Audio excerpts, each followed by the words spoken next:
Bonjour et bienvenue dans cette dernière partie du chapitre sur l'immunité adaptative et nous allons parler de la dernière catégorie de lymphocytes, les lymphocytes T4. Avec l'expérience de Klaman. Alors j'espère que vous avez au préalable préparé dans votre cours ou au brouillon l'exploitation de ces expériences. Sinon vous mettez en pause et vous le faites et vous attendez ensuite la correction. Donc, dans un exercice comme ceci, il faut toujours repérer l'antigène. Donc ici, l'antigène, ce sont les globules rouges de mouton. On a préparé deux types de cellules, des cellules issues du thymus, donc des lymphocytes T, les lymphocytes sortant immatures de la moelle osseuse doivent acquérir leur maturité dans le thymus. Les cellules qui sortent de la moelle osseuse en état opérationnel, ce sont les lymphocytes B, donc deux types de cellules que l'on va répartir différemment. Un type de cellule pour un animal, l'autre pour l'autre animal, les deux pour un troisième animal, et des témoins, des lots d'animaux témoins. Les animaux tests n'ont plus d'immunité propre, parce que sinon on ne saurait pas ce qui se passe vis-à-vis de leurs cellules et des cellules que l'on injecte. L'antigène est injecté ensuite, on laisse poser une semaine et ensuite on prélève du sérum, donc j'insiste, fraction liquide, pas de cellules, du sérum auquel on ajoute des globules rouges de mouton, donc de l'antigène, sérum plus antigène. Et on constate que deux choses différentes. L'O3 et 4, il y a agglutination.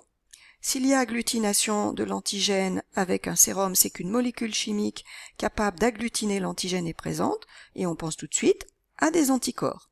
Ce qui est largement faisable, puisque on a injecté à cet animal des globules rouges de mouton qui sont pas à lui, donc ça a été détecté comme un antigène, et détruit, il y a eu production d'anticorps. Donc voie normale, c'est votre témoin. Dans ce cas-là, ça semble assez normal puisqu'on a mis des lymphocytes B et que l'on sait que les lymphocytes B produisent des anticorps. Donc l'agglutination semble tout à fait normale, mais par contre, ce qui n'est pas normal, c'est la première expérience où on a des lymphocytes B et on n'a pas d'agglutination. S'il n'y a pas d'agglutination, il n'y a pas d'anticorps. Or, on a mis des lymphocytes B. Donc c'est là que, justement, l'association des deux révèle impérativement le besoin des lymphocytes B et T, l'association des deux. On parle de coopération cellulaire. Donc là, je vous ai résumé un petit peu ce qui se passait, par contre, laborieusement, puisque j'ai pris expérience par expérience, ce qui n'est pas très judicieux, et j'ai gardé le meilleur pour la fin. L'idée, c'est que vous aboutissiez, ou vous pouvez réécouter ce qui précède, j'ai fait quand même de manière un peu plus simple. L'idée, c'est d'aboutir à la production d'anticorps, et surtout à la présence de lymphocytes B et T pour qu'il y ait production d'anticorps. Donc on parle de coopération cellulaire. L'expérience suivante, qui est pas très compliquée, donc on prélève des lymphocytes B et T, on les met en présence d'un antigène, on les laisse reposer pendant 2 à 4 jours, donc on peut supposer qu'au bout de 2 à 4 jours, les lymphocytes ont fait leur boulot et que l'antigène est soit immobilisé, soit phagocyté, détruit. Ensuite, on prélève le sérum, là encore j'insiste, fraction liquide uniquement, donc pas de cellules, et ce sérum est ajouté à deux cultures, une culture de lymphocyte T et une culture de lymphocyte B, séparément, et deux cultures contrôle de lymphocyte B et de lymphocyte T. Les cultures de contrôle nous permettent de constater qu'il n'y a pas de multiplication cellulaire, alors que la culture de lymphocyte B et la culture de lymphocyte T, elles, il y a multiplication cellulaire. La différence entre le contrôle et le test, c'est l'ajout du sérum. Donc, c'est le sérum qui est responsable de la multiplication des cellules. C'est pas l'antigène, puisqu'on a dit qu'il a été inactivé.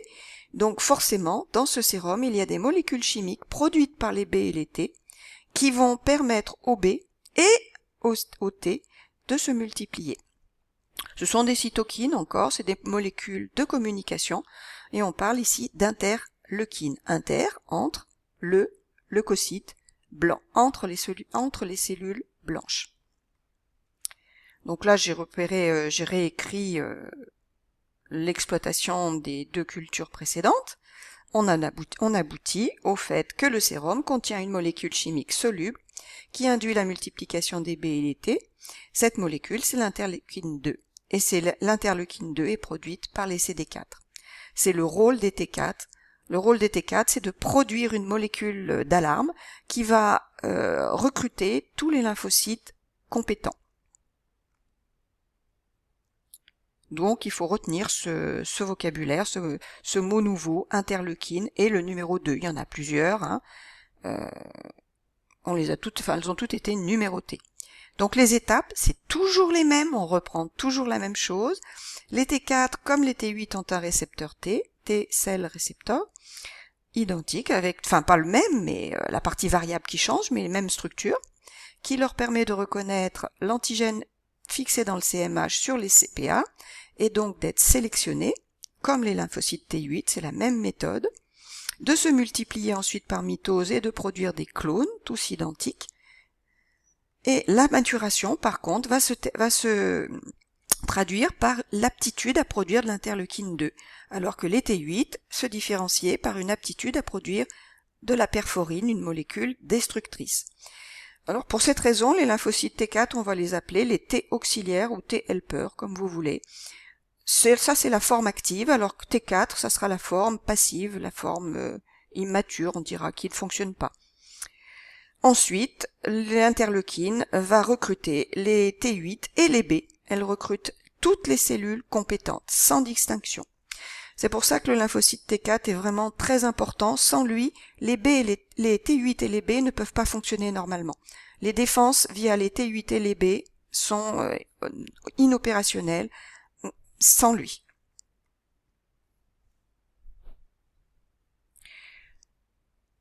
Donc ils ont un rôle dans l'amplification de la réponse immunitaire dont on a déjà parlé. Plus il y a de cellules, plus l'antigène sera éliminé rapidement. Donc pour schématiser tout ça, je vous ai mis une cellule. On va faire rentrer un antigène. Donc c'est mon petit virus. Je vais travailler essentiellement sur celui-là, le rond, c'est plus facile à représenter, que je vais mettre dans les molécules du CMH, qui ne sont pas légendées mais que vous pouvez légender. Là j'ai une molécule rectangulaire, c'est un petit peu pour changer. Voilà, j'aimerais bien une autre couleur. Donc ça, c'est le CMH. Et là, vous avez vos déterminants antigéniques. Puisque c'est l'objet de notre étude, un T4 vient se fixer et reconnaître le CMH, c'est le déterminant antigénique. Il va se multiplier.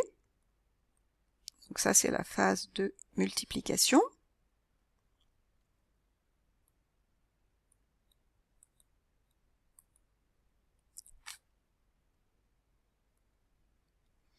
Ensuite, donc je vais changer de couleur. Les T4 vont produire de l'interleukine, interleukine 2, et activer les lymphocytes B qui vont se multiplier. Même chose via les lymphocytes T8 qui vont être recrutés et qui vont se multiplier.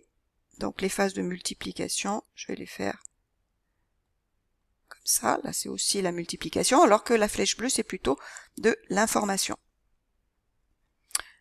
Et donc, les lymphocytes T8 vont se différencier en produisant de la perforine. Là, on peut peut-être dire ce sont des vésicules de perforine. Et là, j'aurais peut-être dû mettre mes vésicules d'interleukine, puisque c'est des auxiliaires qui sont capables donc de produire de l'interleukine. Voilà pour la schématisation de cette étape, cette dernière étape. En conclusion,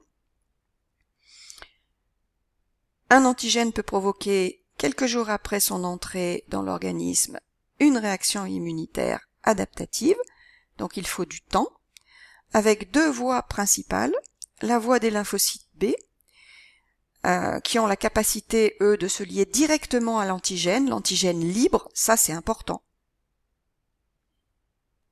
L'antigène libre qui circule dans le plasma, alors que la voie des lymphocytes T, eux, c'est une voie de destruction, mais des cellules infectées. Donc quand l'antigène est caché à l'intérieur des cellules, il est invisible.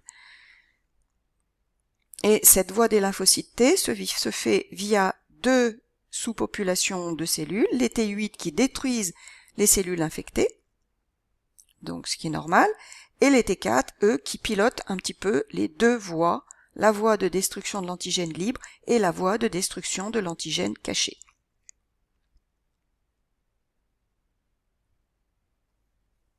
Donc la réponse immunitaire adaptative se déroule toujours en 4 étapes: sélection,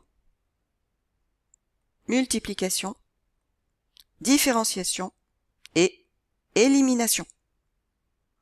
L'immunité adaptative est le prolongement de l'immunité innée et c'est une étape immunitaire propre aux vertébrés.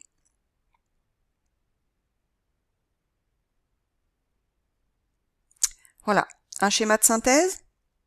Donc je vais essayer de le compléter sur place.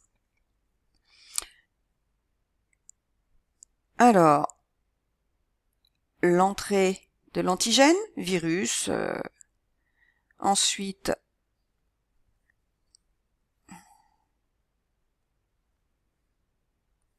j'ai pas dessiné les récepteurs, mais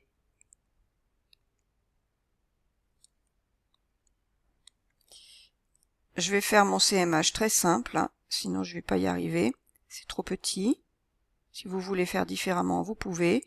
Donc ça sera mon CMH.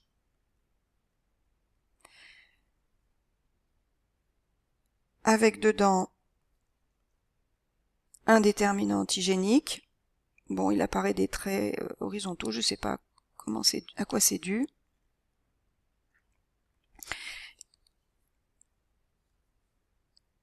Et le récepteur T, qui a une forme de coupe, qui va venir reconnaître l'ensemble. Ouh, c'est pas bien dessiné. Voilà. Donc le CD4 va se multiplier. Je crois que j'ai animé d'ailleurs tout ça. Je m'en rappelais plus. Voilà, ça fait plus propre. Multiplication. Par contre, j'ai pas tout légendé. Donc, si là, il y a sélection, mais ici, il y a multiplication. En bleu, l'interleukine.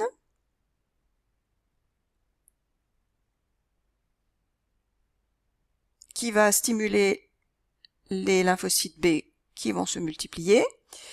L'interleukine ici va s'occuper des LT8 qui vont se multiplier. Tous les lymphocytes T auxiliaires produisent de l'interleukine, ce qui fait un nombre de cellules énorme.